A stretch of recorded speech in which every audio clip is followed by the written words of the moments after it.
यह सुबह, यह वृक्षों में शांति, पक्षियों की चहचहाहट, या कि हवाओं का वृक्षों से गुजरना, पहाड़ों का सन्नाटा, या कि नदियों का पहाड़ों से उतरना, या सागरों में लहरों की हलचल, नाद, या आकाश में बादलों की गड़गड़ाहट, यह सभी ओंकार है। ओंकार का अर्थ है सार ध्वनि, समस्त ध्वनियों का सार। ओंकार कोई मंत्र नहीं, सभी छंदों में छिपी हुई आत्मा का नाम है। जहां भी गीत है वहां ओंकार है, जहां भी वाणी है वहां ओंकार है, जहां भी ध्वनि है वहां ओंकार है। और ये सारा जगत ध्वनियों से भरा है। इस जगत की उत्पत्ति ध्वनि में है, इस जगत का जीवन ध्वनि में, और इस जगत का विसर्जन भी ध्वनि में। ओम से सब पैदा हुआ, ओम में सब जीता, ओम में सब एक दिन लीन हो जाता है। जो प्रारंभ है वही अंत है, और जो प्रारंभ है और अंत है वही मध्य भी है। मध्य अन्यथा कैसे होगा? इंजील कहती है प्रारंभ में ईश्वर था, और ईश्वर शब्द के साथ था, और ईश्वर शब्द था, और फिर उसी शब्द से सब निष्पन्न हुआ। वह ओंकार की ही चर्चा है। मैं बोलूं तो ओंकार है, तुम सुनो तो ओंकार है, हम मौन बैठे तो ओंकार है। जहां लयबद्धता है वही ओंकार है। सन्नाटे में भी स्मरण रखना, जहां कोई नाद नहीं पैदा होता वहां भी छुपा हुआ नाद है। मौन का संगीत, शून्य का संगीत। जब तुम चुप हो तब भी तो एक गीत झरझर बहता है। जब वाणी निर्मित नहीं होती तब भी तो सूक्ष्म में छंद बंधता है। अप्रगट है, अव्यक्त है, पर है तो सही। तो शून्य में भी और शब्द में भी ओंकार निमज्जित है। ओंकार ऐसा है जैसे सागर, हम ऐसे हैं जैसे सागर की मछली।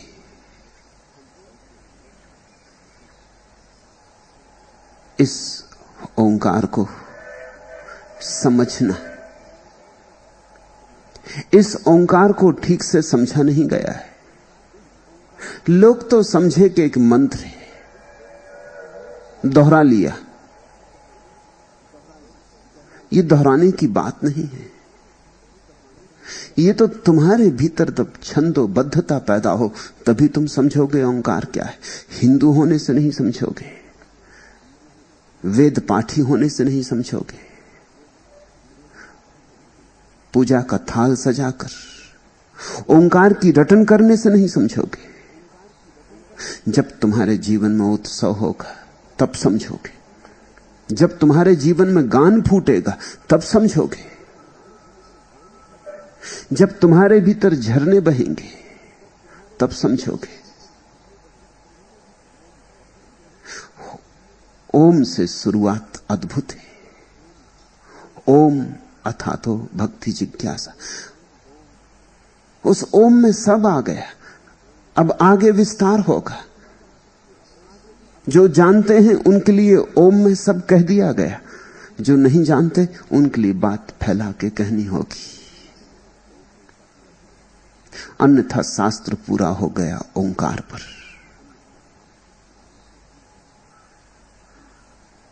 ओंकार बनता है 3 ध्वनियों से, आ, उ, मा। ये 3 मूल ध्वनियां हैं। से सभी ध्वनियां इन्हीं ध्वनियों के प्रकारांतर से भेद है। यही असली त्रिवेणी है, आ, उ, मा। यही त्रिमूर्ति है। यही शब्द ब्रह्म के 3 चेहरे हैं। सब शास्त्र आ, उ, मा में समाहित हो गए। हिंदुओं के हों कि मुसलमानों के, कि ईसाइयों के, बौद्धों के, कि जैनों के, भेद नहीं पड़ता। जो भी कहा गया है अब तक और जो नहीं कहा गया, सब इन 3 ध्वनियों में समाहित हो गया है। ओम कहा तो सब कहा, ओम जाना तो सब जाना। इसलिए वेद घोषणा करते हैं कि जिसने ओंकार को जान लिया, उसे जानने को कुछ और शेष नहीं रहा। निश्चित ही ये उस ओंकार की बात नहीं है जो तुम अपने पूजा गृह में बैठ के दोहरा लेते हो। ये ओंकार तो तुम्हारे पूरे जीवन की सुगंध की तरह प्रकट होगा तो समझोगे। तुम्हारे जीवन में बड़ी छंदहीनता है। तुम्हारा जीवन टूटा फूटा हुआ सितार है, जिसके तार या तो बहुत ढीले हैं या बहुत कसे हैं, और जिस तार पर कैसे उंगलियां रखें उसका शास्त्र ही तुम भूल गए हो, और जिस सितार को कैसे बजाएं, कैसे निनादित करें, उसकी भाषा ही तुम्हें नहीं आती। तुम सितार लिए बैठे हो, सितार में छिपा संगीत तुम्हारी प्रतीक्षा करता है, और जीवन बड़ी पीड़ा से भरा है। ये सारी पीड़ा रूपांतरित हो सकती है। तुम गाओ, तुम गुनगुनाओ, तुम्हारे भीतर की सरिता बहे, तुम नाचो। भक्ति जीवन का परम स्वीकार है। इसलिए शुभ ही है कि सांडिल्य अपने इस अपूर्व सूत्र ग्रंथ का उद्घाटन ओम से करते हैं। ठीक ही है, क्योंकि भक्ति जीवन में संगीत पैदा करने की विधि है। जिस दिन तुम संगीतपूर्ण हो जाओगे, जिस दिन तुम्हारे भीतर एक भी स्वर ऐसा न रहेगा जो व्याघात उत्पन्न करता है, जिस दिन तुम बेसुरे ना रहोगे, उसी दिन प्रभु मिलन हो गया। प्रभु कहीं और थोड़ी, छंदबद्धता में, लयबद्धता में। जिस दिन नृत्य पूरा हो उठेगा, गान मुखरित होगा, तुम्हारे भीतर का छंद जिस क्षण स्वच्छंद होगा, उसी क्षण परमात्मा से मिलन हो गया। इसलिए तो कहते वेद कि ओम को जिन्होंने जान लिया, उन्हें जानने को कुछ शेष न रहा। ये शास्त्र में लिखे हुए ओम की बात नहीं है, ये जीवन में अनुभव की गए अनुभूत छंद की बात है। गायत्री तुम्हारे भीतर छिपी, भगवत गीता भी, कुरान की आयतें तुम्हारे भीतर मचल रही, तड़फ रही। मुक्त करो। तुम्हारे भीतर बड़ा रुदन है, जैसे किसी वृक्ष में हो जिसके फूल नहीं खिले, जैसे किसी नदी में हो चट्टानों के कारण जो बह न सकी और सागर से मिल न सकी। जिस वृक्ष में फूल नहीं आते उसकी पीड़ा जानते हो। है और नहीं जैसा। जब तक फूल ना आए और जब तक सुगंध छिपी है जो पड़ी प्राणों में, जड़ों से जो मुक्त होना चाहती है, जो पक्षी बन के उड़ जाना चाहती आकाश में, जो पंख फैलाना चाहती है, जो चांद तारों से बात करना चाहती। बहुत दिन हो गए कारागृह में जड़ों की पड़े पड़े, जो छूट जाना चाहती है सब जंजीरों से। जब तक वह सुगंध फूलों से मुक्त ना हो जाए तब तक वृक्ष तृप्त कैसे हो, तब तक कैसी तृप्ति, कैसा संतोष, कैसी शांति, कैसा आनंद। तब तक वृक्ष उदास है। ऐसे ही वृक्ष तुम हो।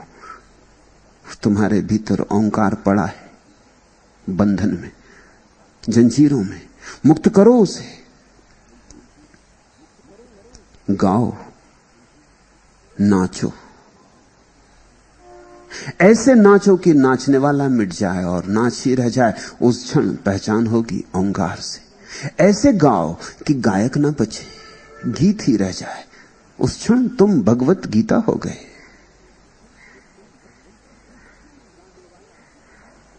जिस क्षण गाने वाला भीतर ना हो और गान अपनी सहज स्फुरना से बहे, उस क्षण तुम कुरान हो गए। उस दिन तुम्हारे भीतर परम काव्य का जन्म हुआ। उस दिन जीवन साधारण ना रहा, असाधारण हुआ। उस दिन जीवन में दीप्ति आई, आभा उपजी। इसलिए ओम से प्रारंभ है। इस ओम में इशारा है कि तुम अभी ऐसे वृक्ष हो जिसके फूल नहीं खिले और बिना फूल खिले कोई संतुष्टि नहीं, कोई परितोष नहीं। ओम अथा तो भक्ति जिज्ञासा। और ये तुम्हें ख्याल में आ जाए कि मेरे फूल अभी खिले नहीं, कि मेरे फल अभी लगे नहीं, कि मेरा वसंत आया नहीं, कि मैं जो गीत लेकर आया था मैंने अभी गाया नहीं, कि जो नाच मेरे पैरों में पड़ा है मैंने घूंघर भी नहीं बांधे, वो नाच अभी उन्मुक्त भी नहीं हुआ। ये तुम्हें समझ में आ जाए तो अथा तो भक्ति जिज्ञासा, फिर भक्ति की जिज्ञासा। उसके पहले भक्ति की कोई जिज्ञासा नहीं हो सकती। भक्ति की जिज्ञासा का अर्थ ही यह है कि मैं टूटा फूटा हूं, अभी मुझे जुड़ना है। मैं अधूरा अधूरा हूं, अभी मुझे पूरा होना है। कमियां हैं, सीमाएं हैं हजार मुझ पर, सब सीमाओं को तोड़कर बहना है। बूंद हूं अभी और सागर होना है। अथा तो भक्ति जिज्ञासा। तभी तो तुम जिज्ञासा में लगोगे। समझें भक्ति अर्थात क्या।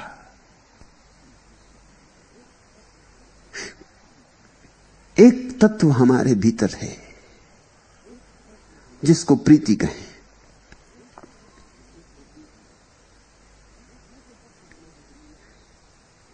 ये जो तत्व हमारे भीतर है, प्रीति, इसी के आधार पर हम जीते। चाहे हम गलत ही जिए तो भी हमारा आधार प्रीति ही होता है।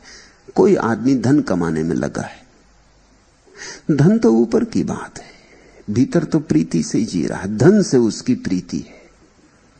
कोई आदमी पद के पीछे पागल है, पद तो गौण है, प्रतिष्ठा की प्रीति है। जहां भी खोजोगे तो तुम प्रीति को ही पाओगे। कोई वैश्यालय चला गया है और किसी ने किसी की हत्या कर दी, पापी में और पुण्यात्मा में तुम एक ही तत्व को एक साथ पाओगे। वह तत्व प्रीति है। फिर प्रीति किससे लग गई उससे भेद पड़ता है। धन से लग गई तो तुम धनी होकर रह जाते हो, ठीकरे हो जाते हो, कागज के सड़े गले नोट होकर मरते हो। जिससे प्रीति लगी वही हो जाओगे। यह बड़ा बुनियादी सत्य है, इसे हृदय में संभाल के रखना। प्रीति महंगा सौदा है, हर किसी से मत लगा लेना। जिससे लगाई वैसे ही हो जाओगे, वैसा होना हो तो ही लगाना। प्रीति का अर्थ ही यही होता है कि मैं यह होना चाहता हूं। राजनेता गांव में आया और तुम भीड़ करके पहुंच गए, फूल मालाएं सजा के। किस बात की खबर? तुम गहरे में चाहते हो कि मेरे पास भी पद हो, प्रतिष्ठा हो, इसलिए पद और प्रतिष्ठा की पूजा है। कोई फकीर गांव में आया और तुम पहुंच गए, उससे भी तुम्हारी प्रीति की खबर मिलती कि तड़फ रहे हो फकीर होने को, कि कब होगा वो मुक्ति का क्षण जब सब छोड़ छाड़, जब किसी चीज पर मेरी कोई पकड़ न रह जाएगी। कोई संगीत सुनता है तो धीरे धीरे उसकी चेतना में संगीत की छाया पड़ने लगती। तुम जिससे प्रीति करोगे वैसे हो जाओगे, जिनसे प्रीति करोगे वैसे हो जाओगे। तो प्रीति का तत्व रूपांतरकारी है, प्रीति का तत्व भीतरी रसायन है, और बिना प्रीति के कोई भी नहीं रह सकता। प्रीति ऐसी अनिवार्य है जैसे श्वास। जैसे शरीर श्वास से जीता, आत्मा प्रीति से जीती। इसलिए अगर तुम्हारे जीवन में कोई प्रीति ना हो तो तुम आत्महत्या करने को उतारू हो जाओ, या कभी तुम्हारे प्रीति का सेतु टूट जाए तो आत्महत्या करने को उतारू हो जाओगे। घर में आग लग गई और सारा धन जल गया और तुमने आत्महत्या कर ली। क्या तुम कह रहे हो? तुम ये कहते हो ये घर ही मैं था, ये मेरी प्रीति थी, अब यही ना रहा तो मेरे रहने का क्या अर्थ? तुम्हारी पत्नी मर गई और तुमने आत्महत्या कर ली। तुम क्या कह रहे हो? तुम ये कह रहे हो ये मेरी प्रीति का आधार था, जब मेरी प्रीति उजड़ गई मेरा संसार उजड़ गया, अब मेरे रहने में कोई सार नहीं। हम प्रीति के साथ अपना तादात्म्य कर लेते। बिना प्रीति के कोई भी नहीं जी सकता। जीना संभव ही प्रीति के सहारे है। जैसे बिना श्वास लिए शरीर नहीं रहेगा, वैसे बिना प्रीति के आत्मा नहीं टिकेगी। प्रीति है तो आत्मा टिकी रहती। फिर प्रीति गलत से भी हो तो भी आत्मा टिकी रहती। मगर चाहिए प्रीति तो चाहिए, गलत हो कि सही। फिर प्रीति के बहुत ढंग हैं, वो समझ लेने चाहिए। एक प्रीति है जो तुम्हारी पत्नी में होती, मित्रों में होती, पति में होती, भाई बहन में होती। उस प्रीति को हम प्रेम कहते हैं। प्रेम का अर्थ होता है उसके साथ जो समतल है, तुमसे ऊपर भी नहीं, तुमसे नीचे भी नहीं, तुम्हारे जैसा है, जिससे आलिंगन हो सकता है, उसको प्रेम कहते हैं। समतुल व्यक्तियों में प्रीति होती तो प्रेम कहते हैं। फिर एक प्रीति होती माता पिता या गुरु में, उसे श्रद्धा कहते हैं। कोई तुमसे ऊपर है, प्रीति को पहाड़ चढ़ना पड़ता, इसलिए श्रद्धा कठिन होती। श्रद्धा में दांव लगाना पड़ता है। श्रद्धा में चढ़ाई है। इसलिए बहुत कम लोगों में वैसी प्रीति मिलेगी जिसको श्रद्धा कहें। माता पिता से कौन प्रीति करता है? कर्तव्य निभाते हैं लोग, दिखाते हैं, उपचार दिखाना पड़ता है। प्रीति कहां? अपने से ऊपर प्रीति करने में पहाड़ चढ़ने की हिम्मत होनी चाहिए। और ध्यान रखना, तुम अपने से ऊपर जितने ऊपर प्रीति करोगे उतने ही तुम ऊपर जाने लगोगे, तुम्हारी चेतना ऊर्ध्वगामी होगी। इसलिए तो हमने श्रद्धा को बड़ा मूल्य दिया है सदियों से, क्योंकि श्रद्धा आदमी को बदलती, अपने से पार ले जाती। तुम्हारे हाथ तुमसे ऊपर की तरफ उठने लगते और तुम्हारे पैर किसी ऊर्ध्व गमन पर गतिमान होते, तुम्हारी आंखें ऊंचे शिखरों से टकराती और चुनौती लेती। जिसके जीवन में श्रद्धा नहीं है उसके जीवन में विकास नहीं, विकास हो ही नहीं सकता। किसी को महावीर में श्रद्धा है तो विकास होगा, किसी को बुद्ध में तो, कृष्ण में तो, क्राइस्ट में तो श्रद्धा से विकास होता है। कृष्ण क्राइस्ट तो सब खूंटियां हैं, कहां तुमने अपनी श्रद्धा टांगी, ये बात गौण है, मगर श्रद्धा कहीं ना कहीं टांगना जरूर। ये बात बहुत महत्वपूर्ण नहीं है कि तुमने महावीर चुना कि मोहम्मद, कि कृष्ण चुने कि क्राइस्ट, इसमें बहुत मूल्य नहीं है। मूल्य इस बात में है कि तुमने श्रद्धा का कोई पात्र चुना, तुमने कोई चुना जो तुमसे पार है, तुमने कोई चुना जो आकाश में है, धवल शिखरों की भांति।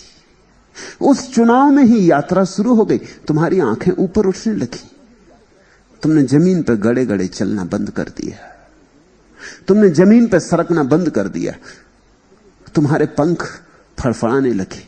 आज नहीं कल तुम उड़ोगे, क्योंकि जिससे श्रद्धा लग गई है उस तक जाना होगा। यात्रा कठिन होगी तो भी जाना होगा, लाख कठिनाइयां होंगी तो भी जाना होगा। प्रीति लग जाए तो कठिनाइयों का पता नहीं चलता। तो एक प्रीति है श्रद्धा, अपने से ऊपर, वो ऊर्ध्वगामी। एक प्रीति है प्रेम, अपने से समतुल, उससे तुम कहीं जाते आते नहीं, कोल्हू के बैल की तरह चक्कर काटते हो। पत्नी भी तुम जैसी, पति भी तुम जैसा, मित्र भी तुम जैसे, लोग अपने जैसे ही तो चुनते हैं, लोग अपने जैसों में ही तो आकर्षित होते। अपने से बड़े में आकर्षित होने में ही खतरा मालूम होता है। क्यों? क्योंकि पहले तो किसी को अपने से बड़ा मानना अहंकार के प्रतिकूल है, किसी को गुरु मानना अहंकार के प्रतिकूल है। अहंकारी किसी को गुरु नहीं मान सकता, वो हजार बहाने खोजता है सिद्ध करने के कि कोई गुरु है ही नहीं। अब कहां गुरु? सतयुग में होते थे, ये कलयुग है। अब कहां गुरु? ये पंचम काल है। अब कहां गुरु? सब कहानियां हैं, कपोल कल्पनाएं हैं। बचाता है अपने को, क्योंकि गुरु चुनने में ही तुमने एक बात जाहिर कर दी कि अब तुम्हें चुनौती स्वीकार करनी पड़ेगी। तुम जहां हो वहीं समाप्त नहीं हो सकते हो, ऊपर जाना है। इसलिए लोग अपने ही समान व्यक्तियों को चुनते हैं, उनके साथ कहीं जाना नहीं, यहीं झगड़ना है। पति पत्नी यहीं लड़ते रहेंगे, कोल्हू के बैल की तरह रोज वही दोहराते रहेंगे जो कल भी किया था, परसों भी किया था, कल भी करेंगे, परसों भी करेंगे। पूरा जन्म निकल जाएगा और वही पुनरुक्ति पुनरुक्ति, नहीं कोई गति होती, हो नहीं सकती। तीसरा प्रेम है, प्रीति है, जिसे हम स्नेह कहते, वो अपने से छोटों के प्रति। पुत्र, कन्यादिक या शिष्य जो अपने से छोटे के प्रति होती। अपने से छोटे के प्रति भी हम आसानी से राजी हो जाते। सच तो यह है, हम बड़े आह्लादित होते। इसलिए तुम आह्लादित होते जब तुम्हारे घर में बेटा पैदा होता। तुम्हारा आह्लाद क्या है? तुम्हारा आह्लाद यही है कि इसकी तुलना में तुम बड़े हो गए। तुमने कहानी सुनी ना, अकबर ने एक लकीर खींच दी राज दरबार में आकर और कहा इसे बिना छुए छोटी कर दो। कोई ना कर सका, लेकिन बीरबल ने एक बड़ी लकीर उसके नीचे खींच दी, उसे छुआ नहीं, छोटी हो गई। छोटी लकीर खींच देता तो बड़ी हो जाती, उसे छुए बिना।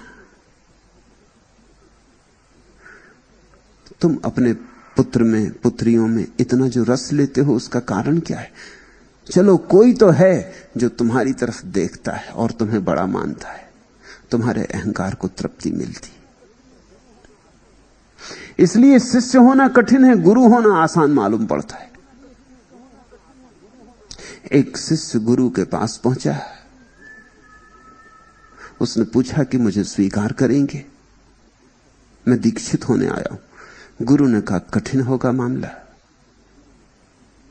यात्रा दुर्गम है, संभाल सकोगे, पात्रता है। पूछा उस युवा ने क्या करना होगा, ऐसी कौन सी कठिनाई है।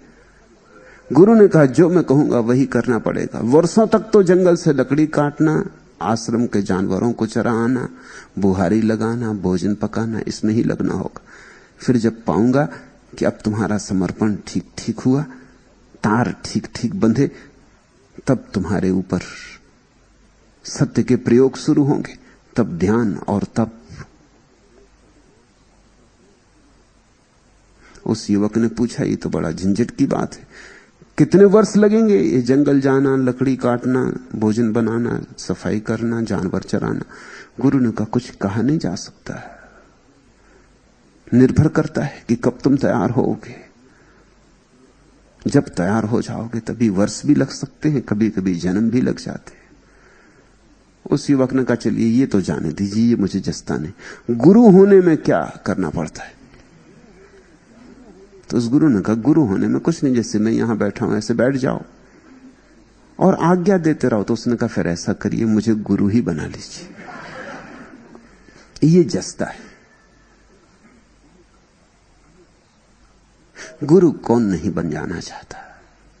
तुम भी कोई मौका नहीं खोते जब गुरु बनने का मौका मिले। किसी को अगर तुम पालो किसी हालत में कि सलाह की जरूरत है, तो तुम्हें चाहे सलाह देने योग्य पात्रता हो या ना हो, तुम जरूर देते हो। तुम चूकते नहीं मौका। कोई मिल भर जाए मुसीबत में, तुम उसकी गर्दन पकड़ लेते हो, तुम उसको सलाह पिलाने लगते हो। और ऐसी सलाहें जो तुमने जीवन में खुद भी कभी स्वीकार नहीं की, जिन पर तुम कभी नहीं चले, जिन पर तुम कभी चलोगे भी नहीं, लेकिन किसी और ने तुम्हारी गर्दन पकड़ के तुम्हें पिला दी थी। अब तुम किसी और के साथ बदला ले रहे हो। दुनिया में सलाहें इतनी दी जाती, मगर लेता कौन? कोई किसी की सलाह लेता? तुमने कभी किसी की ली? और ख्याल रखना, जिसने भी तुम्हारी असहाय अवस्था का मौका उठा के सलाह दी है, उससे तुम नाराज हो, अभी भी नाराज हो, तुम उसे क्षमा नहीं कर पाए हो, क्योंकि तुम असमय में थे और दूसरे ने फायदा उठा लिया। तुम्हारे घर में आग लग गई थी और कोई ज्ञानी तुमसे कहने लगा क्या रखा है, ये संसार तो सब जल ही रहा है, सब जल ही जाएगा, सब पड़ा रह जाएगा, सब ठाट पड़ा रह जाएगा जब बांध चलेगा बंजारा। अरे यहां रखा क्या है? ये बातें तो तुम्हें भी मालूम है, लेकिन तुम्हारा घर जल रहा है। और इन सज्जन को सलाह देने की सूझी। तुम्हारी पत्नी मर गई हो, कोई कह रहा है कि आत्मा तो अमर है। तुम्हारी तबीयत होती है कि इसको यहीं दुरुस्त कर दो, इस आदमी को। मेरी पत्नी मर गई है, इसे ज्ञान सूझ रहा है, और तुम भली भांति जानते हो कि इसकी पत्नी जब मरी थी तब ये भी रो रहा था, और कल जब इसका बेटा मरेगा तो फिर ये जार जार रोएगा। तब तुम्हारे हाथ में एक मौका होगा कि तुम भी बदला ले लोगे, तुम भी सलाह दे दोगे। सलाहें एक दूसरे का अपमान है। सलाह का मतलब यह होता है तुम सिद्ध कर रहे हो मैं जानता हूं, तुम नहीं जानते, मैं ज्ञानी, तुम अज्ञानी। तुम मौका पाके गुरु बन रहे हो। जांचना, अपने जीवन को जरा परखना। हर किसी को सलाह देने को तैयार हो। कोई सिगरेट पी रहा है और तुम्हारे भीतर एकदम खुजलाहट होती कि इसको सलाह दो कि सिगरेट पीना बुरा है।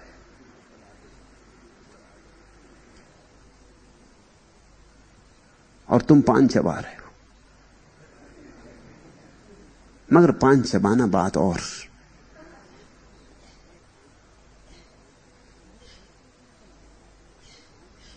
लेकिन तुम सलाह देने का मौका नहीं छोड़ोगे। तुम्हारे बाप ने तुम्हें सलाह दी थी और तुमने एक ना मानी, और वे ही सलाहें तुम अपने बेटों को पिला रहे हो, वे भी नहीं मानेंगे। तुमने नहीं मानी थी। कौन मानता है सलाह? क्यों सलाहें नहीं मानी जाती? कारण है, देने वाला अहंकार का मजा लेता है, लेने वाले के अहंकार को चोट लगती। तुम्हारे घर बेटे बेटियां पैदा हो जाती, तुम बड़े खुश होते। तुमको ये असहाय प्राणी मिल गए जिनको अब तुम जैसा चाहो बनाओ, जहां चाहो भेजो, जो आज्ञा दो इन्हें मानना ही पड़े। मनोवैज्ञानिक कहते हैं कि बच्चों के साथ सदियों में जो अत्याचार हुआ है, वैसा अत्याचार किसी के साथ कभी नहीं हुआ। गुलाम से गुलाम भी इतना गुलाम नहीं होता जितने बच्चे तुम्हारे गुलाम हो जाते, क्योंकि असहाय हैं, तुम पर निर्भर हैं, जी नहीं सकते तुम्हारे बिना। एक छोटा सा बच्चा है, दूध नहीं मिले,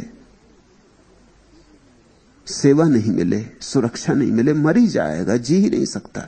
उसका जीवन दांव पर लगा है। तुम इस मौके को नहीं चूकते, तुम इस मौके का पूरा फायदा उठा लेते हो, पूरे से ज्यादा फायदा उठा लेते हो। हालांकि तुम कहते यही हो कि मुझे तुमसे प्रेम है, इसलिए ऐसा कर रहा हूं। लेकिन अगर बहुत छानबीन करोगे, थोड़े सजग होगे, तो पाओगे अहंकार का रस ले रहे हो। और तो कोई तुम्हारी सुनता नहीं, तुम्हारे बेटे को तो सुननी ही पड़ती। इसलिए कौन बेटा अपने बाप को माफ कर पाता है? कोई बेटा अपने बाप को माफ नहीं कर पाता। और अगर मौका मिलेगा बुढ़ापे में, जब तुम बूढ़े हो जाओगे और कमजोर हो जाओगे, असहाय हो जाओगे, बच्चे जैसे हो जाओगे, तब तुम्हारा बेटा तुमसे बदला लेगा। तब छोटी छोटी बातों में तुम दुत्कारे जाओगे, और तब तुम तड़फोगे और तुम कहोगे, मैंने ऐसा क्या पाप किया, मैंने तुझे बड़ा किया, मैंने अपना जीवन तेरे ऊपर लगाया, निछावर किया, और तू मुझसे बदला ले रहा है। ये कैसी अकृतज्ञता? नहीं, लेकिन तुम जांच करना, गौर करना। तुमने अपने अहंकार को खूब उछाला होगा। इस बेटे में पड़े घाव अब तक हरे। बच्चों के साथ हम बड़ा अमानवीय व्यवहार करते, और ये कहते हम चले जाते हैं कि हमारा बड़ा स्नेह। अपने से छोटे के प्रति जो प्रीति होती है, उसका नाम स्नेह। मेरे देखे अपने से छोटे के प्रति सच्ची प्रीति और ठीक प्रीति तभी होती है जब अपने से बड़े के प्रति श्रद्धा हो, अन्यथा नहीं होती, अन्यथा झूठी होती। जिस व्यक्ति के जीवन में अपने से बड़े के प्रति श्रद्धा है, सम्यक श्रद्धा है, उस व्यक्ति के जीवन में अपने से छोटे के प्रति सम्यक स्नेह होता है। और उस व्यक्ति के जीवन में एक और क्रांति घटती, अपने से सम के प्रति सम्यक प्रेम होता है। उसके जीवन में प्रेम का छंद बंध जाता है। छोटे के प्रति सम्यक स्नेह होता है, धारा की तरह बहता उसका प्रेम, बेशर्त। वो कोई शर्त बंदी नहीं करता कि तुम ऐसा करोगे तो मैं तुम्हें प्रेम करूंगा, कि तुम ऐसे होगे तो मैं तुम्हें प्रेम करूंगा। वो ये भी नहीं कहता कि बड़े होकर तुम इस तरह के व्यक्ति बनना, कि मैं हिंदू हूं तो तुम भी हिंदू होना, कि मैं कम्युनिस्ट हूं तो तुम भी कम्युनिस्ट होना, कि मैं ईसाई हूं तो तुम भी ईसाई रहना, कि मैं चाहता हूं कि तुम डॉक्टर बनो कि इंजीनियर बनो तो इंजीनियर ही बनना। नहीं, वो कोई आग्रह नहीं रखता। वो कहता है मैंने तुम्हें प्रेम दिया, मैं प्रेम देकर आनंदित हुआ, तुमने मुझे हल्का किया। जैसे बादल हल्के हो जाते हैं भूमि पर बरसकर, ऐसा तुम पर बरस के मैं हल्का हुआ। मैं अनुग्रहित हूं, तुम्हें जो होना हो तुम होना, मैं तुम्हें सहारा दूंगा, तुम जो होना चाहो उसमें, लेकिन तुम्हें कुछ खास बनाने की चेष्टा नहीं करूंगा। मैं कौन हूं? तुम स्वतंत्र हो, तुम आत्मवान हो। मगर ये प्रेम, ये स्नेह उसी में हो सकता है जिसके जीवन में श्रद्धा हुई हो और जिसने किसी गुरु का सत्संग किया हो। गुरु वही है जो तुम्हें इतनी स्वतंत्रता दे कि तुम जो होना चाहो, तुम्हें साथ दे, सहारा दे, तुम्हें अपने सारी संपदा को खोल के रख दे कि चुन लो, और इतनी भी अपेक्षा न रखे कि तुम धन्यवाद देना। जब तुम किसी गुरु से मिल गए हो तभी तुम इस योग्य हो सकोगे कि अपने से छोटे के प्रति स्नेह कर सको, सम्यक स्नेह।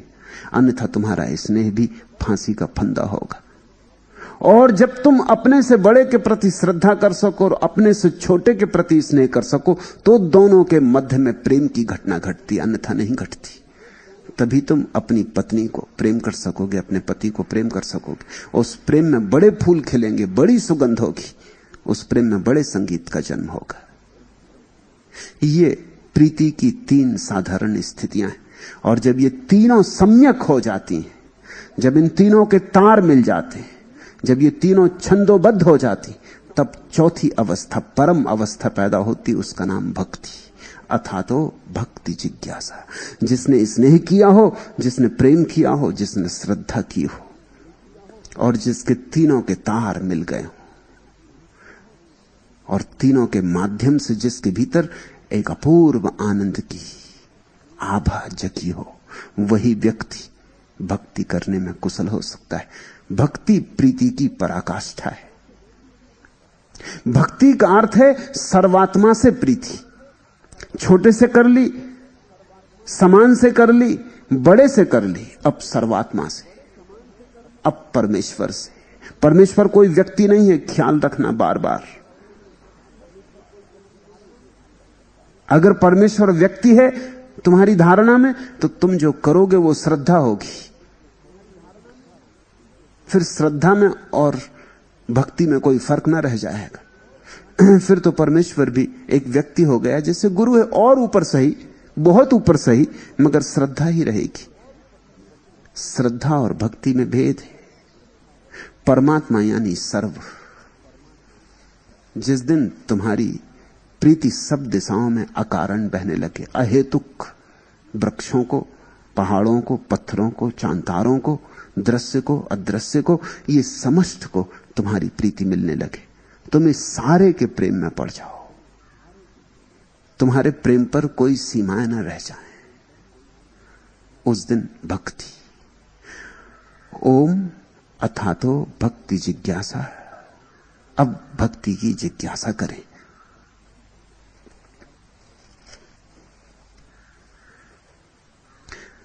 सा परा अनुरक्ति ईश्वरे। ईश्वर के प्रति संपूर्ण अनुराग का नाम भक्ति। ऐसा हिंदी में जगह जगह अनुवाद किया जाता है। मूल ज्यादा साफ है। अनुवाद कहता है ईश्वर के प्रति संपूर्ण अनुराग का नाम भक्ति है। मूल कहता है सा परा अनुरक्ति। परा, वो जो 3 प्रीतियां थी उनका नाम है अपरा। श्रद्धा, प्रेम, स्नेह, वे सांसारिक हैं। ध्यान रहे, श्रद्धा भी सांसारिक है। नास्तिक भी श्रद्धा कर सकता है। आखिर कम्युनिस्ट श्रद्धा करता ही है, कार्ल मार्क्स में और दास कैपिटल में। नास्तिक भी श्रद्धा कर सकता है, उसके भी गुरु होते। चारवाक को मानने वाला चारवाक में श्रद्धा करता है, एपिकुरस को मानने वाला एपिकुरस में श्रद्धा करता है। उसके भी गुरु हैं, उसके भी शास्त्र हैं, उसके भी सिद्धांत हैं, उसके भी तीर्थ हैं। अगर मुसलमानों के लिए मक्का है तो कम्युनिस्टों के लिए मास्को है, पर तीर्थ तो है ही। अगर किसी के लिए काबा है तो किसी के लिए क्रेमलिन है, तीर्थ तो है ही। उसी भक्ति, उसी पूजा, उसी श्रद्धा से लोग मास्को जाते, जिस भक्ति, श्रद्धा और पूजा से लोग काशी जाते, काबा जाते, गिरनार जाते। श्रद्धा सांसारिक है। जिससे हमने कुछ सीखा है उसके प्रति श्रद्धा हो जाएगी। अगर तुमने किसी से चोरी सीखी है तो वो तुम्हारा गुरु हो गया और उससे श्रद्धा हो जाएगी। पापी भी श्रद्धा करता है, बुरा आदमी भी श्रद्धा करता है। अगर जिससे कुछ सीखा है वही गुरु हो जाता है। भक्ति श्रद्धा से भिन्न बात है। सूत्र कहता है सा परा अनुरक्ति। ये तो अपरा हुई, ये तो इस जगत की बातें हुई, प्रेम, स्नेह, श्रद्धा, इनके पार भी एक शुद्ध रूप है प्रीति का। उस रूप को परा अनुरक्ति, ऐसा सांडिल्य कहते। उस परा अनुरक्ति का जो पात्र है वही ईश्वर है। अब तुम यह मत समझना कि कोई ईश्वर है जिस पे तुम अपनी अनुरक्ति को डालोगे, जिस पे तुम अपनी अनुरक्ति को केंद्रित करोगे। नहीं, अगर तुमने कोई ईश्वर मान लिया और फिर उस पर अपनी अनुरक्ति को केंद्रित किया तो श्रद्धा हो गई। जिस दिन तुम्हारी अनुरक्ति सभी पात्रों से मुक्त हो जाएगी, न स्नेह रही, न प्रेम रही, न श्रद्धा रही, जिस दिन तुम्हारी प्रीति शुद्ध प्रीति हो गई, मात्र प्रीति हो गई, तुम्हारी चित्त की सहज दशा हो गई, उस दिन जिस तरफ तुम बहोगे वही ईश्वर है, सब तरफ ईश्वर है। सा परा अनुरक्ति ईश्वरे। परा अनुरक्ति संपूर्ण होती। बच्चे से प्रेम होता है, लेकिन इतना नहीं होता कि अगर मरने का वक्त आ जाए और चुनाव करना पड़े कि दो में से कोई एक ही जी सकता है, तुम या तुम्हारा बेटा, तो बहुत संभावना यह है कि तुम अपने को बचाओगे। तुम कहोगे बेटे तो और भी पैदा हो सकते। प्रेम था, लेकिन इतना नहीं था कि अपने को गंवा दो। पत्नी से प्रेम है, तुम कहते हो कि तेरे बिना मर जाऊंगा, मगर अगर आज ऐसा मौका आ जाए कि एक हत्यारा आ जाए और कहे कि दो में से कोई भी एक मरने को तैयार हो जाओ, तो तुम अपनी पत्नी को कहोगे क्या बैठी देख रही, तैयार हो,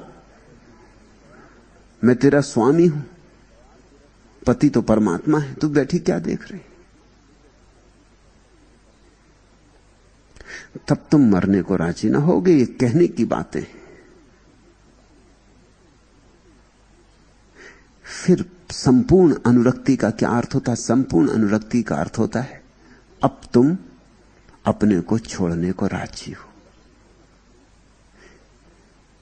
अपरा अनुरक्ति में तुम रहते हो, तुम्हारे रहते सब ठीक, लेकिन अगर तुम्हें स्वयं को दांव लगाना पड़े तो फिर तुम हट जाते हो। परा भक्ति में, परा अनुरक्ति में तुम अपने को दांव पे लगा देते हो। तुम कहते हो मैं तो बूंद हूं जो सागर में खो जाना चाहती, मैं तो बीज हूं जो भूमि में खो जाना चाहता।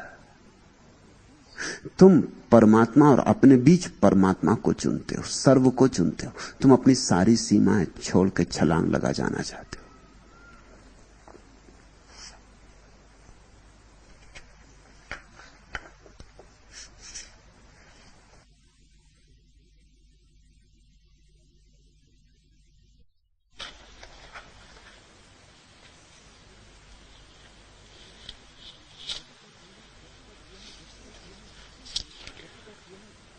जब तक यह शीशे का घर है तब तक ही पत्थर का डर है।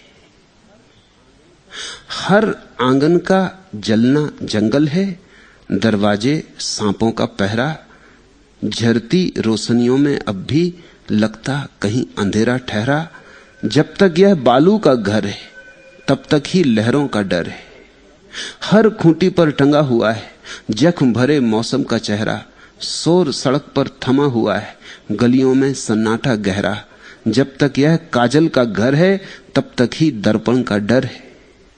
हर क्षण धरती टूट रही है, जर्रा जर्रा पिघल रहा है। चांद सूर्य को कोई अजगर धीरे धीरे निकल रहा है। जब तक यह बारूदी घर है तब तक चिंगारी का डर है।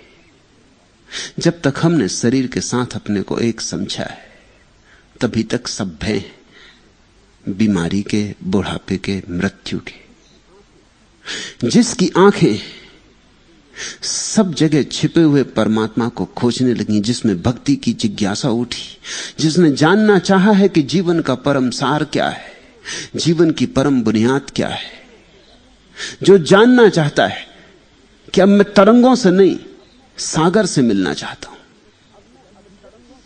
अब मैं अभिव्यक्ति से नहीं, अभिव्यक्तियों के भीतर जो छिपा है अदृश्य, उसको जानना चाहता हूं। जिसने अपने भीतर देखा कि एक तो देह है जो दिखाई पड़ती और एक मैं हूं जो दिखाई नहीं पड़ता। तुम आज तक किसी को दिखाई नहीं पड़े हो, इस पर तुमने कभी विचार किया? न तुम्हारी पत्नी ने तुम्हें देखा, न तुम्हारे बेटे ने, न तुम्हारे मित्रों ने, न तुमने अपनी पत्नी को देखा है। जो देखा है वो देह है। तुम अनदेखे रह गए हो। तुम जरा कभी बैठ के सोचना, तुम्हें आज तक किसी ने भी नहीं देखा। तुम्हारी आंखों में भी कोई आंखें डाल दे तो भी तुम्हें नहीं देख सकता, फिर भी तुम हो। आंखों से अलग, कानों से अलग, हाथ पैरों से अलग तुम हो, इस देह से अलग तुम हो। तुम भली भांति जानते हो, वो तुम्हारा सहज अनुभव है कि मैं इससे पृथक हूं। तुम्हारा हाथ कट जाए तो भी तुम नहीं कट जाते। तुम आंखें बंद कर लो तो भी भीतर तुम देखते हो, बिना आंख के देखते हो। तुम भीतर हो, तुम चैतन्य हो, तुम अदृश्य हो। जैसे तुम्हारे भीतर ये छोटा सा अदृश्य छिपा है, ऐसा ही इस सारे जगत के भीतर भी अदृश्य छिपा है। दृश्य दिखाई पड़ रहा है, अदृश्य से पहचान नहीं हो रही। उस अदृश्य की प्रीति में पड़ जाने का नाम भक्ति। फिर भय क्या? दृश्य छिन जाएगा तो छिन जाए। अगर दृश्य की कीमत पर विराट अदृश्य मिलता हो, ये क्षुद्र देह जाती हो तो जाए, ये सस्ता सौदा है। अगर इस देह के जाने पर विराट से मिलन होता हो, प्रभु मिलन होता हो, तो कौन होगा पागल जो इस देह के लिए रुकेगा? मगर ये प्रतीति भीतर गहरी हो गई हो तब, नहीं तो भक्ति की जिज्ञासा का क्षण नहीं आया अभी।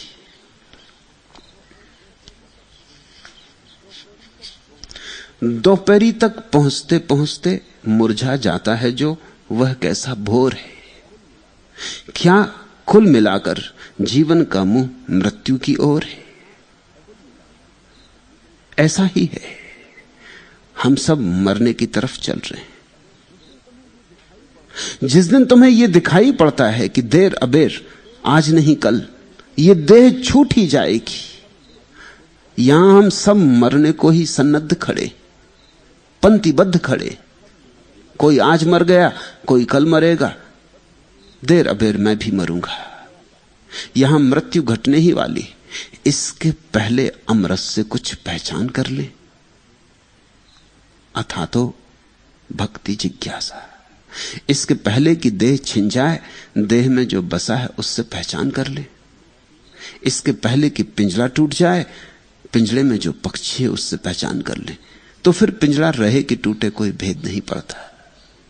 अंतर की जिसे पहचान हो गई, उसे सब तरफ भगवान की झलक मिलने लगती। मगर पहली पहचान अपने भीतर से। जिसने स्वयं को नहीं जाना, वो परमात्मा को कभी भी नहीं जान सकेगा। मेरे पास लोग आते हैं, वे कहते परमात्मा को जानना है। मैं उनसे पूछता हूं, तुम स्वयं को जानते? स्वयं को बिना जाने कैसे परमात्मा को जानोगे? कण से तो पहचान करो, फिर विराट से करना।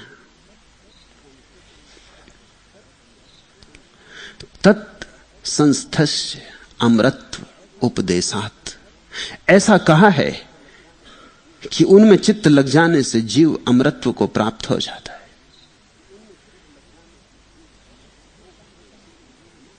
उपदेशात् का अर्थ होता है जिन्होंने जाना उन्होंने कहा है। उपदेश शब्द का अर्थ इतना ही नहीं होता कि ऐसा कहा है। हर किसी की कही बात उपदेश नहीं होती। उपदेश किसकी बात को कहते हैं? जिसने जाना हो। और उपदेश क्यों कहते हैं? उपदेश शब्द का शाब्दिक अर्थ होता है जिसके पास बैठने से तुम भी जान लो। उपदेश, जिसके पास बैठने से तुम्हें भी जानना घटित हो जाए, जिसकी सन्निधि में तुम्हारे भीतर भी तरंगें उठने लगे, जिसके स्पर्श से तुम भी स्फुरित हो उठो, जिसके निकट आने से तुम्हारा दिया भी जल जाए, उसके वचन को उपदेश कहते। तत् संस्थस्य अमृतत्व उपदेशात्। जिन्होंने जाना है उन्होंने कहा है कि उसमें चित्त लग जाने से जीव अमृतत्व को प्राप्त हो जाता है। अनुवाद में थोड़े शब्द ज्यादा हो गए। संस्कृत के सूत्र शब्दों के संबंध में बड़े वैज्ञानिक हैं, एक शब्द का भी ज्यादा उपयोग नहीं करेंगे। अनुवादक ने जीव शब्द को बीच में डाल दिया। अनुवाद इतना ही होना चाहिए, जिन्होंने जाना उन्होंने कहा जो उसे पा लेते हैं वे अमृत हो जाते हैं, उनकी मृत्यु मिट जाती है, उनके लिए मृत्यु मिट जाती है, उनका मृत्यु से संबंध विच्छिन्न हो जाता है। क्यों? क्योंकि ईश्वर का अर्थ होता है जीवन। वृक्ष आते हैं और जाते हैं, लेकिन वृक्षों के भीतर जो छिपा जीवन है वो सदा है। पात्र बदलते हैं, नाटक चलता है। हम नहीं थे, सब था। हम नहीं होंगे, फिर भी सब होगा। हमारे होने न होने से कुछ भेद नहीं पड़ता। जो है। हम तरंगे हैं। हम हो भी जाते हैं, नहीं भी हो जाते, फिर भी इस अस्तित्व में न तो हमारे होने से कुछ जुड़ता है और न हमारे न होने से कुछ घटता है। यह अस्तित्व उतना का उतना, जितना का जितना, जस का तस, वैसा का वैसा बना रहता है। सागर में लहर उठी, फिर लहर सो गई। क्या तुम सोचते हो लहर के उठने से सागर में कुछ नया जुड़ गया था? अब लहर के चले जाने से क्या सागर में कुछ कमी हो गई? न तो सागर में कुछ जुड़ा, न कुछ कमी हुई। सब वैसा का वैसा है। सत्य न तो घटता न बढ़ता। बढ़े तो कहां से बढ़े, घटे तो कहां घटे, कैसे घटे? सत्य तो जितना है उतना है। जिस दिन व्यक्ति अपने को लहर की तरह देखता है और परमात्मा को सागर की तरह, अपने को तरंग की तरह, इससे ज्यादा नहीं। एक रूप, एक नाम, इससे ज्यादा नहीं। एक भाव भंगिमा, एक मुख मुद्रा, इससे ज्यादा नहीं। उसके भीतर उठा हुआ एक स्वप्न, इससे ज्यादा नहीं। अमृत से संबंध हो गया। तत्संतस्थ, उसके साथ जो जुड़ गया। तत् शब्द विचारणी, तत् का अर्थ होता है वह, दैट।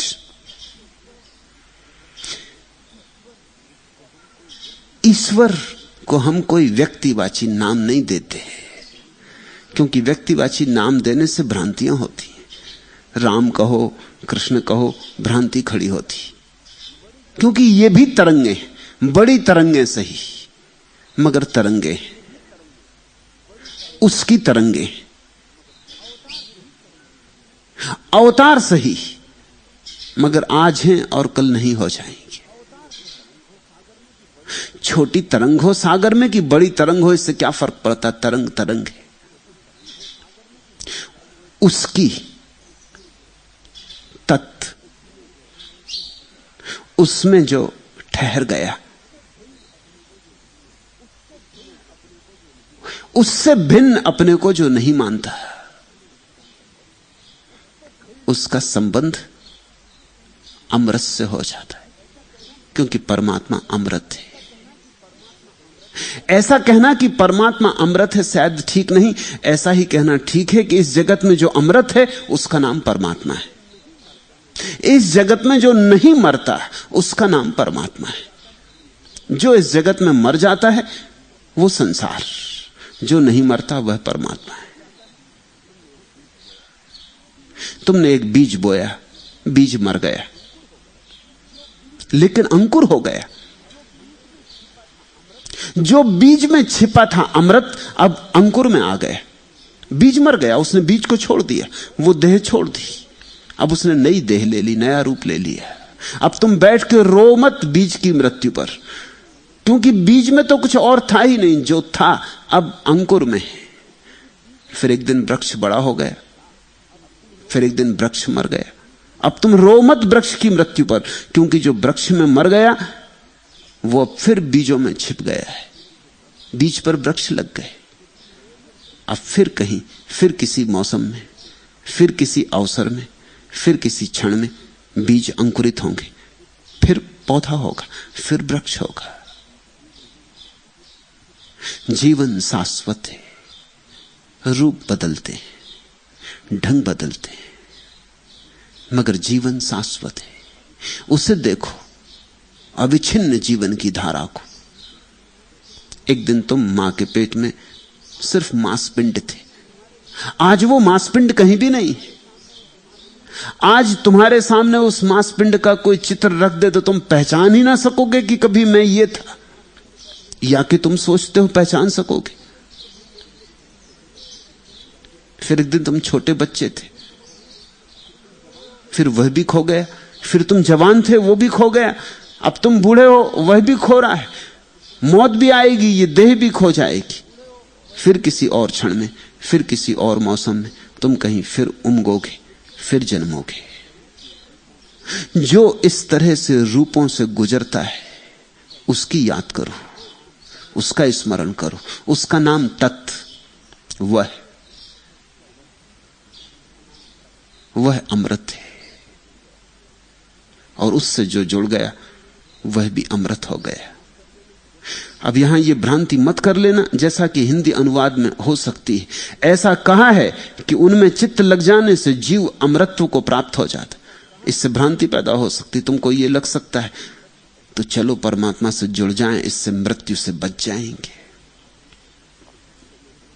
अमृत हो जाएंगे, तो मैं बचूंगा, तो रहूंगा वैकुंठ में कि स्वर्ग में कि मोक्ष में, मगर मैं बचूंगा, जीव बचेगा। अब ये जीव नाहक बीच में ले आया गया, इसकी कोई जरूरत न थी। ये तो ऐसा ही हुआ कि बीज सोचे कि मैं बचूंगा, चलो कोई हर्जा नहीं, पौधे में बचूंगा। बीज कहां बचेगा, बीज तो जाएगा। तुम तो जाओगे, तुम नहीं बचोगे। तुम जैसे हो ऐसे तो तुम जाओगे ही, जा ही रहे हो, प्रतिपल जा रहे हो। तुमने जैसा अपने को जाना है ये बचने वाली बात नहीं है। लेकिन तुम्हारे भीतर कोई ऐसा तत्व भी छिपा पड़ा है जैसा तुमने अपने को अभी तक जाना ही नहीं, वह बचेगा। उसका तुमसे कुछ संबंध नहीं, वह यानी वह तत्व। तुम्हारे भीतर भी तत्व बैठा है, साक्षी की तरह बैठा है। जब तुम भोजन कर रहे हो तब वह भोजन नहीं कर रहा है, देख रहा है कि तुम भोजन कर रहे हो। जब तुम स्नान कर रहे हो तब वह स्नान नहीं कर रहा, देख रहा है कि तुम स्नान कर रहे हो। जब तुम बीमार पड़ते हो तब वह बीमार नहीं होता, देखता है कि तुम बीमार हो गए हो। और जब तुम स्वस्थ होते हो तब वह स्वस्थ नहीं होता, देखता है कि तुम स्वस्थ हो गए हो। समझ लेना भेद। जिसने भोजन किया, जो भूखा था, जो बीमार पड़ा, जो स्वस्थ हुआ, इसको ही तुमने अब तक माना है कि मैं हूं। यह तो जाएगा। और तुम्हारे भीतर एक तत्व छिपा है, एक साक्षी खड़ा है, एक चैतन्य, जिससे तुमने अपना संबंध ही नहीं जोड़ा है अभी तक, जिससे तुम्हारी कोई पहचान ही नहीं। तुम्हारी अपने से पहचान ही कहां है। तुम्हारी हालत ऐसे ही है जैसे किसी ने अपने को अपने वस्त्रों के साथ एक कर लिया और सोचता है यही मैं हूं, ये कमीज, ये कोट, ये टोपी, ये अंगरखा, ये मैं हूं।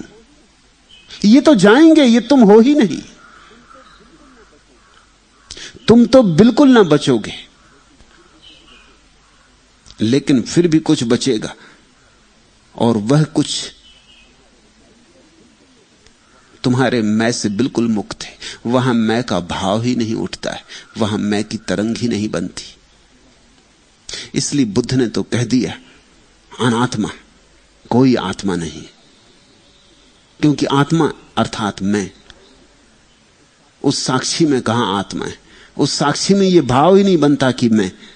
जहां मैं का भाव बना संसार शुरू हुआ, जहां मैं का भाव मिटा संसार मिटा। उसमें ठहर गए तो अमरत्व, ऐसा जानने वालों ने कहा है। ज्ञानम इतिचा एन दुसत अपि ज्ञानस सम स्थिते। ईश्वर संबंधी ज्ञान विशेष का नाम भक्ति नहीं है। द्वेषी पुरुष को भी ज्ञान होता है परंतु उसमें प्रीति नहीं होती। यह सूत्र बहुमूल्य है, खूब ध्यानपूर्वक समझना। ज्ञान विशेष का नाम भक्ति नहीं है। ईश्वर के संबंध में जानना, ईश्वर को जानना नहीं। ईश्वर के संबंध में जानना तो बहुत सस्ता है, बिना कुछ दांव पे लगाए हो जाता है। शास्त्र पढ़ लिए और जान लिया, सद्गुरुओं के वचन कंठस्थ कर लिए तोते की भांति, तो ज्ञान तो सस्ता है। पंडित हो जाना तो बहुत सस्ता है, ज्ञानी होना बहुत कठिन है। ज्ञानी कोई ज्ञान से नहीं होता, ज्ञानी तो प्रेम से होता है। ये बात जरा उलझी हुई लगेगी। जानने के लिए ज्ञान का संग्रह पर्याप्त नहीं है। जानने के लिए तो प्रीति जगनी चाहिए, विराट के प्रति, अनंत के प्रति, अमृत के प्रति। ईश्वर संबंधी ज्ञान विशेष का नाम भक्ति नहीं। इसलिए इस भ्रांति में मत पढ़ लेना कि खूब जान लिया, उपनिषद पढ़े, वेद पढ़े, गीता पढ़ी, खूब जान लिया, कंठस्थ कर लिया, शास्त्र याद हो गए, सोचने लगे कि ईश्वर है क्योंकि शास्त्रों के तर्क ने समझा दिया कि ईश्वर है, मानने भी लगे कि ईश्वर है।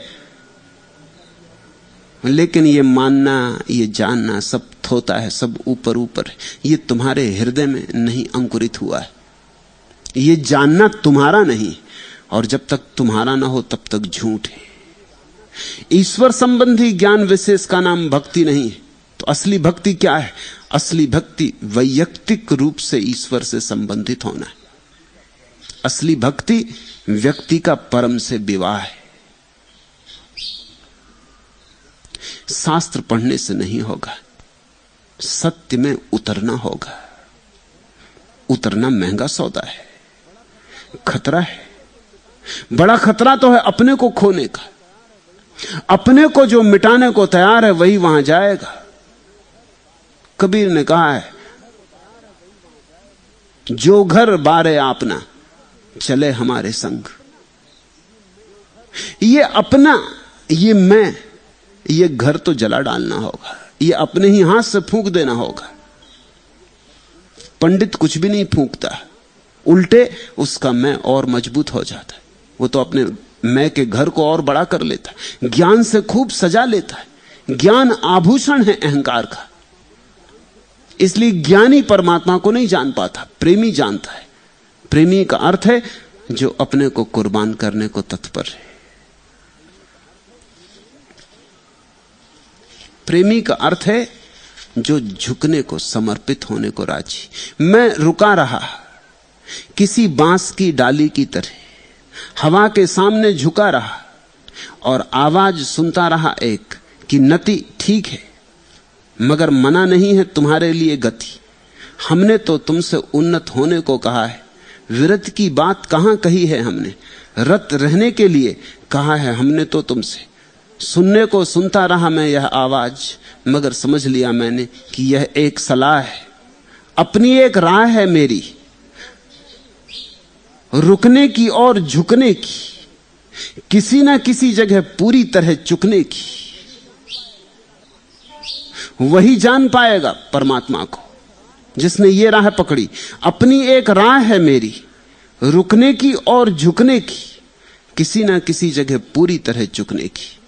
जो अपने को पूरा उंडेल देगा। कुछ और चढ़ाने से काम नहीं होगा। किसको धोखा देते हो? फूल चढ़ाने से काम नहीं होगा जब तक तुम अपने प्राणों के फूल ना चढ़ाओ। ये धूप दीप जलाने से कुछ भी ना होगा जब तक तुम अपने प्राणों की धूप दीप ना जलाओ।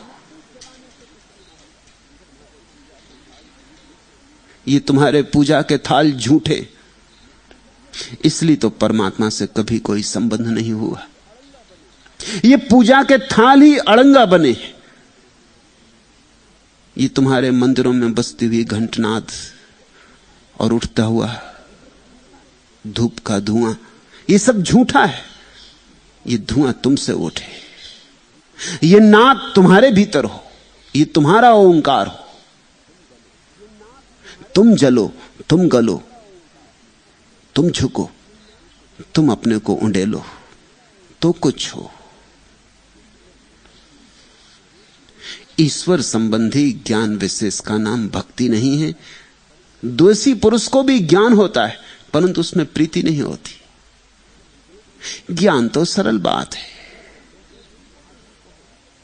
ज्ञान तो कैसे भी आदमी को हो सकता है, द्वेषी को भी हो सकता है, अत्यंत घृणा से भरे हुए व्यक्ति को भी हो सकता है, क्रोध से भरे हुए व्यक्ति को भी हो सकता है। तुमने दुर्वासा जैसे ऋषियों की कहानियां तो पढ़ी ही। ऋषि तो थे ही, मगर गजब के ऋषि रहे होंगे। ज्ञान तो था ही, शास्त्रों के ज्ञाता तो थे ही, लेकिन प्रीति नहीं उमगी, प्रेम का वसंत नहीं आया, प्रेम के फूल नहीं खिले, प्रेम की सरिता नहीं बही, क्रोध ही चलता रहा। फिर कभी कभी उनको भी हो गया है जिनके पास पांडित्य बिल्कुल नहीं था, जैसे कबीर को, या कि जैसे मीरा को। पंडित तो जरा भी नहीं थे, शास्त्र का तो कुछ बोध ही नहीं था। कबीर ने तो कहा है, मसी कागज छुओ नहीं। स्याही और कागज तो कभी छुए ही नहीं। लेकिन कबीर ने कहा, 2.5 आखर प्रेम के पढ़े सो पंडित होए। वो जो 2.5 अक्षर प्रेम के हैं वो जरूर पढ़े। बस उन्हीं को पढ़ लिया तो सब पढ़ लिया। उन 2.5 अक्षरों में सब अक्षर आ गए, अक्षर आ गया। प्रेम द्वार है परमात्मा का, ज्ञान नहीं। 3 बातें ख्याल में लेना। पहली बात कर्म, दूसरी बात ज्ञान और तीसरी बात भक्ति। कर्म बड़ा स्थूल अहंकार है, कुछ करके दिखा दूं, कुछ पाके दिखा दूं। धन हो, पद हो, प्रतिष्ठा हो, दौड़धाप, कर्ता का अहंकार है। जब आदमी कर्म से हार जाता है, गिर पड़ता है, चलते चलते चलते थक जाता है, अनुभव में आता है कि मेरे किए कुछ भी नहीं होगा, मेरे बस में नहीं, मैं एक छोटी बूंद हूं और यह अस्तित्व बड़ा है, मेरी सामर्थ्य में नहीं। तब आदमी ज्ञान से संयुक्त होता है। कर्म से थका तो ज्ञान से संयुक्त होता है। ज्ञान का अर्थ होता है, जीत तो ना सका, जान के रहूंगा। जीत तो नहीं हो सकी, लेकिन जानना तो हो सकता है। यह सूक्ष्म अहंकार है। फिर एक दिन आदमी इससे भी थक जाता है कि जानना भी नहीं हो सकता। मैं इतना छोटा हूं और ये इतना विराट है, इसको जानूंगा कैसे? मैं इससे अलग कहां हूं? अलग थलग होता तो जान लेता। मैं तो इसी में जुड़ा हूं, इसी का हिस्सा हूं। अब कोई पत्ता किसी वृक्ष का वृक्ष को जानना चाहे, कैसे जानेगा? वो वृक्ष का ही हिस्सा है, वृक्ष उससे पूर्व है। वृक्ष चाहे तो पत्ते को जान ले, पत्ता वृक्ष को नहीं जान सकता। एक दिन कर्म थक जाता है तो ज्ञान पैदा होता है। कर्म यानी स्थूल अहंकार, ज्ञान यानी सूक्ष्म अहंकार। एक दिन ज्ञान भी थक जाता है, तब क्षण आता है, ओम अथा तो भक्ति जिज्ञासा। तब आदमी कहता है, न मैं जीत सका, न मैं जान सका, प्रेम तो कर सकता हूं। यह हो सकता है। पत्ता वृक्ष को जीत नहीं सकता, न वृक्ष को जान सकता है, लेकिन पत्ता वृक्ष के प्रेम में लीन हो सकता है। इसमें कोई अड़चन नहीं। कर्म स्थूल अहंकार, ज्ञान सूक्ष्म अहंकार, भक्ति निरअहंकार।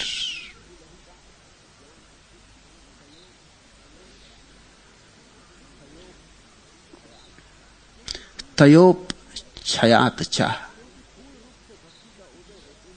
क्योंकि पूर्ण रूप से भक्ति का उदय होते ही ज्ञान का नाश हो जाता है। यह सूत्र बड़ा अद्भुत है। इसके दो अर्थ हो सकते हैं। तयोप क्षयात चाह, उसके जानने से क्षय हो जाता है। इसके दो अर्थ हो सकते हैं। एक अर्थ तो यह हो सकता है कि ज्ञान के जानने से भक्ति का क्षय हो जाता है। दूसरा अर्थ यह हो सकता है कि भक्ति के जानने से ज्ञान का क्षय हो जाता है। दोनों अर्थ प्यारे और दोनों अर्थ एक साथ में करना चाहता हूं। अब तक किसी ने दोनों अर्थ एक साथ किए नहीं। पहला, ज्ञान से भक्ति का क्षय हो जाता है। जितना आदमी जानकार होगा उतना ही कम प्रेम हो जाएगा। जानना प्रेम की हत्या करता है। जानना जहर है प्रेम के लिए, क्योंकि प्रेम के लिए रहस्य चाहिए, प्रेम के लिए विस्मय विमुग्धता चाहिए, और ज्ञान तो रहस्य को छीन लेता है। ज्ञान तो कहता हम जानते हैं, रहस्य क्या है। छोटे बच्चे प्रेम कर सकते हैं, क्योंकि आश्चर्यचकित, विस्मय विमुग्ध, अवाक छोटा बच्चा छोटी छोटी चीजों के प्रेम में पड़ जाता है। समुद्र के किनारे रंगीन पत्थर बीनने लगता है, शंख सीप बीनने लगता है। तुम ज्ञानी हो, तुम कहते हो फेंको इनको, कचरा कहां ले जा रहे हो। बच्चे की समझ में नहीं आता कि इतना प्यारा पत्थर सूरज की रोशनी में ऐसे दमक रहा है, हीरे जैसा। ऐसा प्यारा शंख वो बाप की नजर बचा के खीसे में छिपा लेता है। उसे प्रेम उपजता है, उसे हर चीज से प्रेम उपजता है। वो हर चीज के पास ठिठक के खड़ा हो जाता है। घास में फूल खिला है और वो ठिठक के खड़ा हो जाता है। वो भरोसा नहीं कर पाता, ऐसा प्यारा फूल, ऐसा अद्भुत रंग। एक तितली उड़ी जा रही, वो भरोसा नहीं कर पाता, वो भागने लगता तितली के पीछे। ऐसा चमत्कार, जैसे फूल को पंख लग गए हों। हर चीज चमत्कृत करती है उसे, क्योंकि वो कुछ भी नहीं जानता, अज्ञानी है, विस्मय से भरा है। आश्चर्य अभी उसका जीवित है। फिर तुम धीरे धीरे ज्ञान ठूसोगे, तुम हर चीज समझा दोगे। फिर एक दिन धीरे धीरे जब वो विश्वविद्यालय से वापस लौटेगा ज्ञानी होकर, सब गंवाकर और कोरे कागज साथ लेकर, सर्टिफिकेट लेकर, तब उसे कोई चीज विस्मय विमुक्त ना करेगी। हर चीज का उत्तर उसके पास होगा। तुम पूछो वृक्ष हरे क्यों, वो कहेगा क्लोरोफिल। बात खत्म हो गई। स्त्री सुंदर क्यों लगती, हार्मोन। बात खत्म हो गई।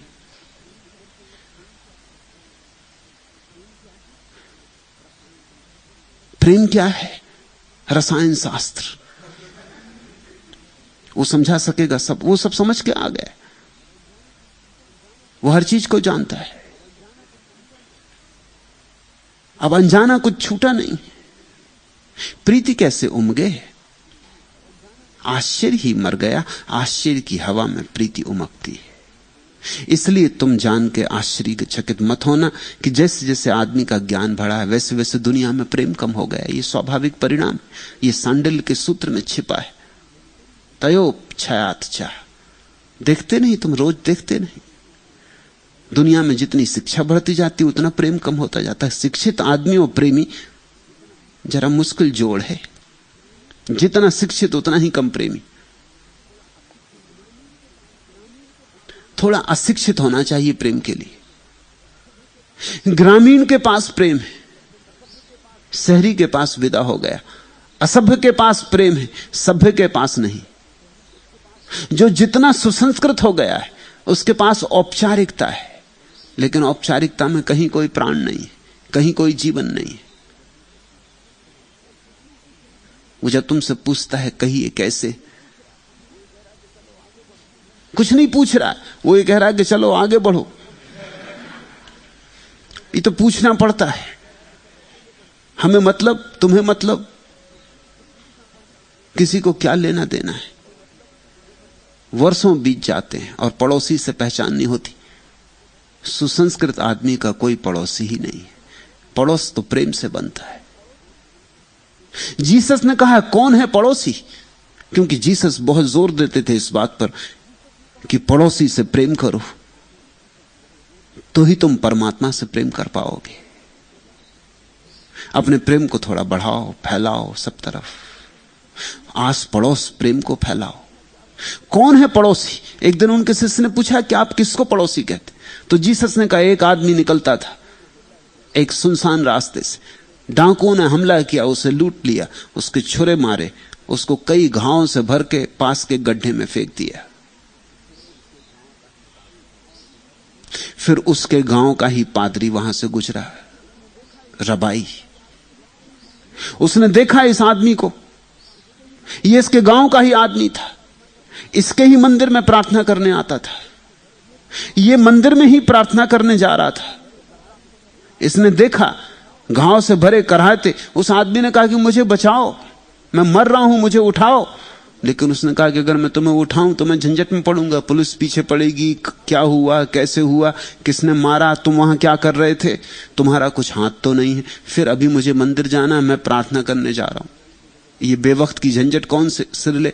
मंदिर की जगह पुलिस थाने जाना पड़े, फिर इसको अस्पताल ले जाओ, फिर मरा जाए, फिर न मालूम कौन झंझट खड़ी हो। उसने तो पीठ फेर ली और चल पड़ा। फिर दूसरे गांव का एक आदमी पास से गुजर रहा था, जिसने इस आदमी को कभी देखा भी नहीं। वो पास आया, उसने इसे अपने गधे पर बिठाया, इसके घाव धोए, इसको पास की धर्मशाला में ले गया, वहां भोजन कराया, वहां इसे लिटाया, चिकित्सक को बुलाया। और ये इस आदमी को जानता भी नहीं था। तो जीसस ने पूछा अपने शिष्यों से, तुम किसको पड़ोसी कहते हो? वो पुरोहित पड़ोसी था जो पड़ोस में ही रहता था, या ये भी आत्म पड़ोसी है जिसने इसे कभी देखा नहीं था? शिष्यों का स्वभाव था ये अजनबी आदमी पड़ोसी। तो जीसस ने कहा जहां प्रेम है वहां पड़ोस है। जितना बड़ा प्रेम है उतना बड़ा पड़ोस है। अगर प्रेम बड़ा हो तो सारी पृथ्वी पड़ोस है, और प्रेम बड़ा हो तो सारा ब्रह्मांड पड़ोस है। प्रेम की सीमा पड़ोस की सीमा है। प्रेम यानी पड़ोस। जैसे जैसे शिक्षा बढ़ती है, ज्ञान बढ़ता है, प्रेम संकुचित होता जाता है। तयोप छयात चाह। इसलिए ज्ञान भक्ति में सहयोगी तो होता ही नहीं, बाधा होता है। और दूसरा अर्थ भी बहुमूल्य है, भक्ति से ज्ञान का क्षय हो जाता है। और जब भक्ति का जन्म होता है तो आदमी पुनः अज्ञानी हो जाता, वो सब ज्ञान व्यान को जला के फेंक देता, राख कर देता। क्योंकि जब वो परमात्मा से थोड़ा सा जुड़ता है तब उसे पता चलता है कि जो जाना सब कचरा था, वो तो सब झूठ था, वो तो सब व्यर्थ था। अब असली हीरे मिले तो वो जिसने कंकड़ पत्थर बीन रखे थे फेंक देता है। जो उसने शास्त्रों का उच्छिष्ट इकट्ठा कर लिया था अब क्यों करे? अब तो अपने ही शास्त्र का जन्म हो गया है। अब तो उपनिषद अपने भीतर ही उतर रहा है। अब क्यों किसी उपनिषद को बांधे फिरे? अब क्यों किसी कुरान की आयत को दोहराए? अपनी ही आयत गर्भ में आ गई, पक रही, अपने ही फल पकने लगे, अपने ही फूल खिलने लगे। तो जैसे ही भक्ति का जन्म होता है ज्ञान का क्षय हो जाता है। भक्ति और ज्ञान ऐसे है जैसे रोशनी और अंधेरा। रोशनी है तो अंधेरा नहीं, अंधेरा है तो रोशनी नहीं, दोनों साथ नहीं होते।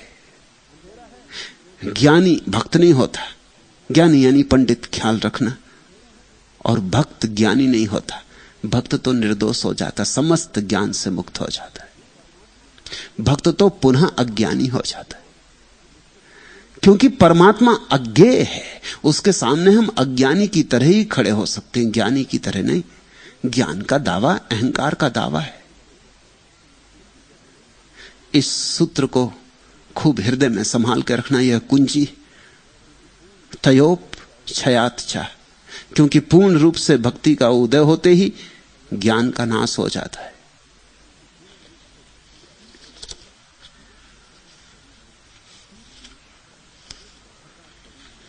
तीर तीर थका शरीर लेकर चलता हूं, रुक जाता हूं शाम को। नाम का सहारा काट देता है रातें, और फिर पौ फटते ही उतर पड़ता हूं पानी में। वाणी में घोलकर विश्वास कि पहुंच रहा हूं ठांव पर। टेक पाऊंगा किसी किसी संध्या में अपना माथा, असरण शरण तुम्हारे पांव पर। नाम से रूप तक, रूप से नाम तक की यात्रा चल रही है। ऐसा नहीं लगता किसी दिन बंद होगी ये, लगता है रोज रोज अधिकाधिक छंद होगी ये। बड़ा जीवन पड़ा है शेष अभी, जो तुमने जाना वो तो कुछ भी नहीं। बड़ा जीवन शेष पड़ा है अभी, जो तुमने जाना वो तो मृत्यु है। अमृत तो अपरिचित पड़ा है अभी। बड़ी यात्रा करनी है ये, कुछ ऐसी यात्रा नहीं कि समाप्त होगी। ऐसा नहीं लगता कि किसी दिन बंद होगी यह, लगता है रोज रोज अधिकाधिक छंद होगी यह। रोज रोज नए छंद, नए गीत उमगेंगे। रोज रोज ओंकार नए रूपों में प्रकट होगा। बढ़ो, ज्ञान से नहीं, कर्म से नहीं, प्रेम से। ओम अथातो भक्ति जिज्ञासा। आज इतना है।